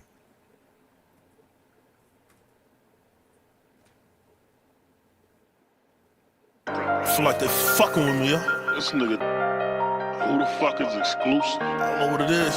Last time this nigga even dropped a record. I feel like they fucking with me, yo. This nigga think he big shit. Bet you his album flop. Hold up, wait. I know it's been a while, had to settle down, really count my blessings. I've been knowing, I've been roaming round with a Smith & Wesson, close sessions, do a lot for me, settle my aggressions. I'm not perfect, but I'm damn sure worth it. Bet I keep them guessing, waiting on me to turn up, pull up, money talking, I earn up, shut up, round with this cutter, 30 on me, mic, just stutter. Who said it was hard? I'm not convinced you gon' stand on the land or you hopping the fence. You know I'm big weight, you won't find in the gym. I see the worth through a Cartier lens. I could cop a Bentley, but that ain't good business. See, I miss my family. What happened is diligent. Effort to Teresa told me to feel again. Stand on these niggas, but not show no sentiment. Money in increments. I done been diligent. I put the spark in the filament. Send it, then prove that you niggas a flop. And you look bop, dying to give up the top. Who she got whopped? She got the grip in the lock. I am a magical rock. Only call when she wanna get rocked. She call my name when I hit that spot. Tell me cool off, but I'm still too high. Still put hundreds in the tube side. I know some felons who crook and melon and get you for everything you got. I got the game in the seesaw. Still I pay how much the T-Tar. My little nephew Julius, he rock a crown like he Caesar. I see the done in your features. Honorable man, you know we are. Play with my family, I'm bleeding insanity. I send you straight to the ER. Nigga say you out there focus, son. Slow down. Tripping, nigga said I did what? So you foul, you fucked up the money, nigga. Moving like we ain't brothers no more, nigga. Don't even rock like that. Y'all niggas got me fucked up. Say, little bitch, what you lying about? I step on you, now you in time out. Know you went straight, get you lined out. Press a nigga like dry cleaner. Want me to spasm the right demon. Gotta do that for the right reason. I get quite heathen. Whatever it takes to get even. Don't vex me, go play with your semen. I don't do law. God told me I'm a boss. Knock your whole block off. Toss the gun and I'll walk. Get you get back, keep it G, don't talk. Diamonds dance when I floss. Feelings might get caught. A lot of bodies get chalked. Plenty niggas in the know. Applying that pressure, probably pissing y'all off. That's fucked up. I got you in your feelings, huh, nigga? Charge it to the motherfucking game, baby. Look, I ain't never gonna stop. I'm always gonna be that man. Big money. And I don't care about the bullshit. You niggas played yourself when you fuck with me. I was a good guy. Turned me into a demon. But it's okay. I'm reloaded. Hey, look, I feel and I fucks with that one, man. Yeah. That's some theme song shit right there. You know, I'm a nice guy, but it's only certain ways to say certain things. You know, Yes, so sir. Yeah, I love the variety of it. Switched it up from what we talking about. I was like, hey man, don't fuck with me, you know. Let me say you want to see this spiritual side, you don't want to see this other side, nigga. I'm reloaded.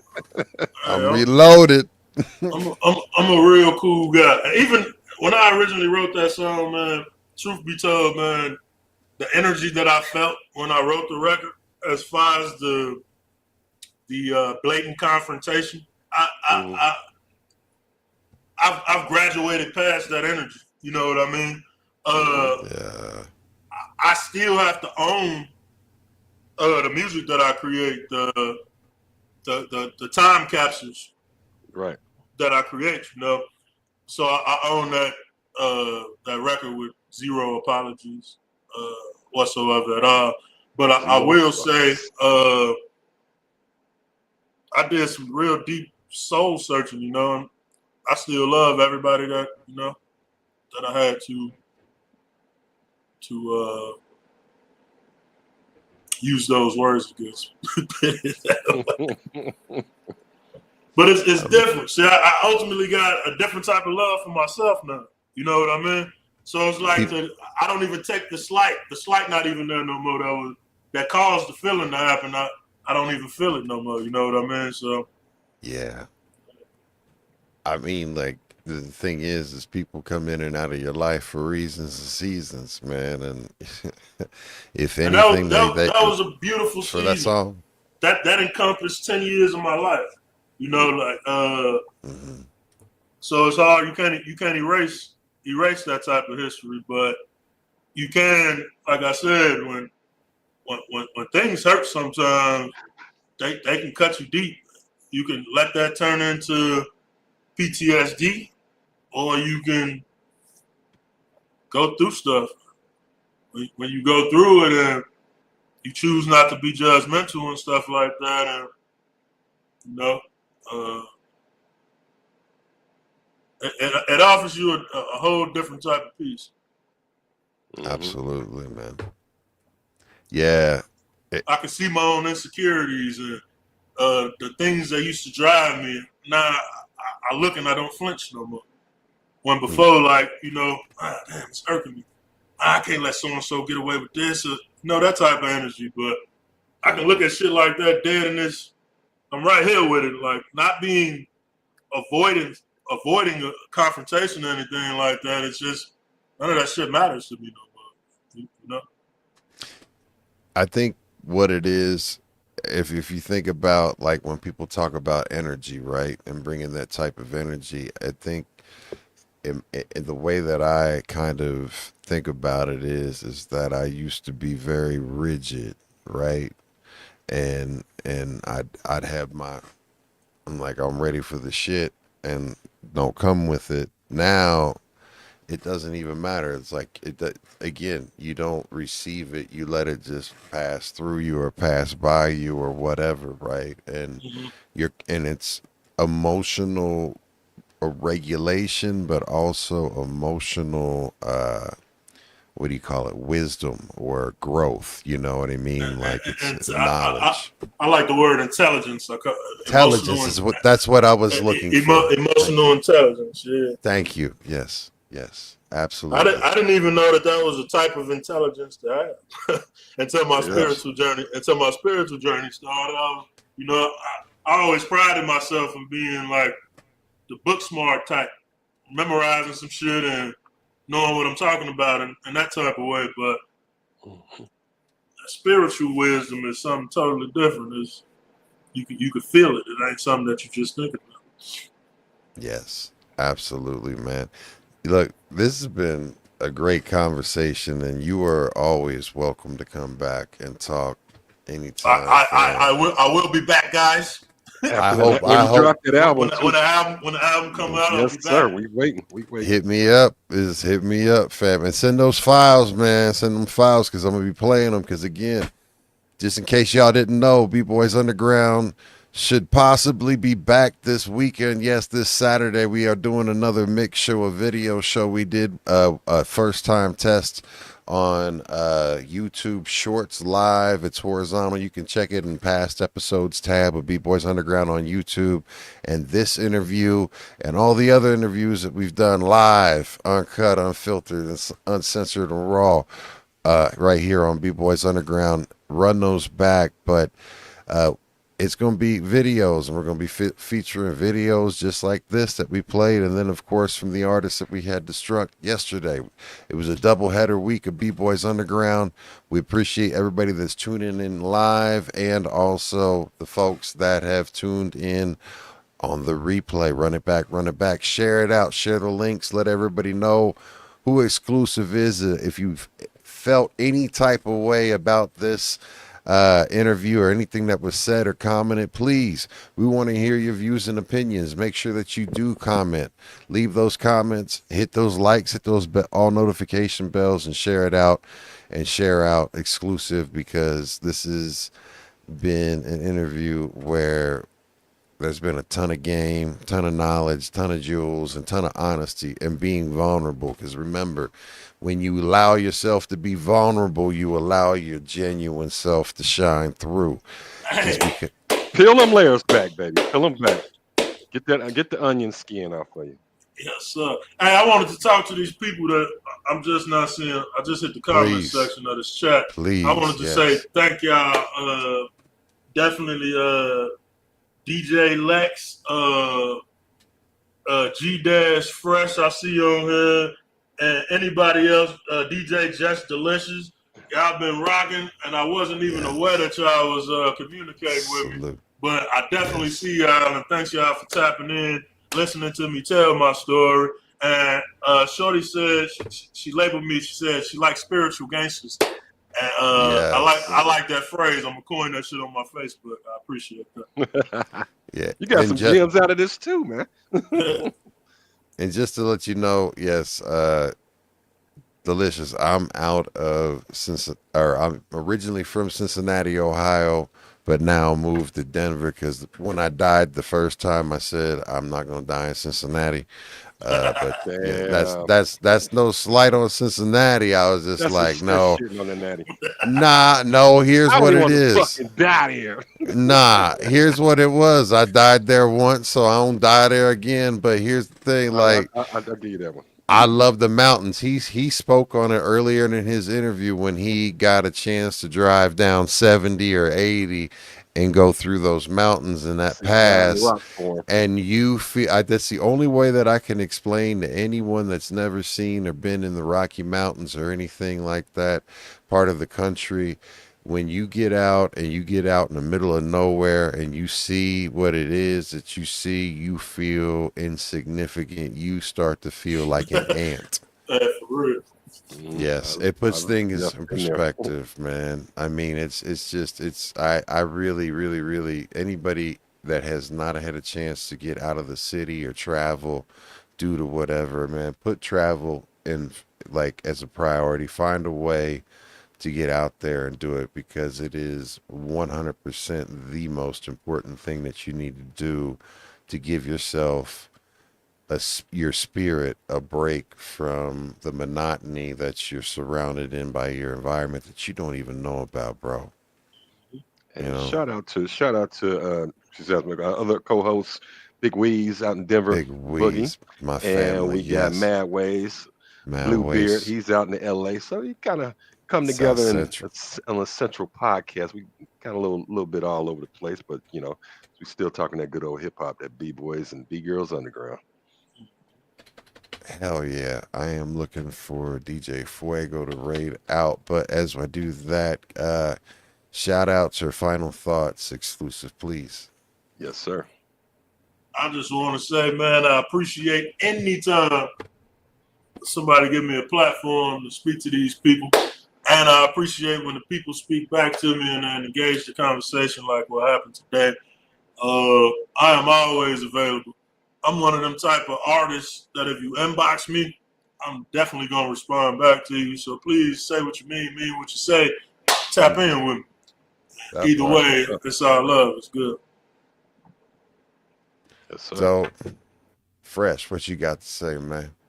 Just thank you, exclusive, for coming back, joining us, and definitely seeing the progression, the growth, and the music. You're still on point, man. Just seeing you grow as an artist and enjoy the story of your journey, man. I think a lot of people appreciate that, and self-awareness and self-learning is beautiful. Shout out to everybody who was in the chat as usual. B boys, B girls, underground, y'all was great. Shout out to Wifey, see you in a minute. And just shout out to our two co-hosts that's not here, that's always here in spirit. And shout out to Boogie. Shout out to myself, B-Boys Underground. Make sure we're giving y'all something y'all want to tune in and check out, talking about hip hop. So thank y'all and Rallo. Hello, y'all. Keep it positive, keep it pushing, keep persevering. Stay out your head. The present is exactly that, a present, right? So you can't change the past and you can't predict the future. If you can, please give me those winning lottery numbers, man. Yeah, hook us up. I got 6 figures of medical bills I got to play for you, y'all. Please help a brother out, right? So all I got to say is, though, but you can't predict the future. All you have is the present. And until you start to embrace it and actually get out of your head and look at how beautiful life is, instead of thinking about all the shit that you can't control, and thinking about what's wrong with life, take a look and see how much right is in your life. And I guarantee you that right there is going to make you grateful for the things that you have. Much love. I will see you tomorrow. Usual Suspect Sesh returns. Much love. And I got a mix tomorrow. So y'all split that. Peace. Love, We y'all. out. Rallo. Rallo. All right, fellas. And we